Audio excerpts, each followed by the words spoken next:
Hi friends, நம்ம சூப்பராகிட்டு ஒரு வறுத்த இறச்சி மசாலா ரெடி பண்ணிடுவோமா. வேலை ரொம்ப ஈஸி தான். இறச்சி வாங்கினோமா, இந்த பொடியில் 2 ஸ்பூன் போட்டோமா, மணக்க இறச்சி கறி வச்சோமா, சாப்பிட்டோமா, இடத்த காலி பண்ணலாம் இருக்கலாம் பார்த்துருங்க.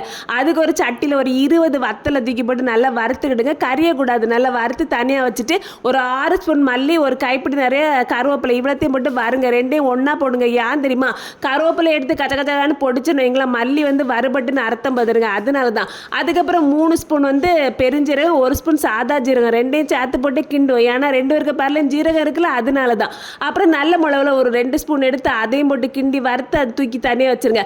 அதுக்கப்புறம் பிரியாணி இலை 2, பட்டை 3 இந்த ஏலக்காய் இருக்குல்ல அது, அதுக்கப்புறம் கசகசா, அதுக்கப்புறம் இந்த கிராம்பு எல்லாத்தையும் போட்டு நல்லா கிண்டிட்டு முந்திரி பருப்பையும் தூக்கி போட்டு நல்லா வருங்க. அப்புறம் எல்லாரையும் தனித்தனியாக வறுத்தோம்ல, ஏன் தனித்தனியாக இருக்காவ, எல்லாரையும் ஒன்றா தூக்கி போட்டு ஆற வச்சு ஒரு மிக்ஸி ஜாரில் அடிச்சிங்கன்னு வைங்களா, சூப்பரான மசாலா ரெடி.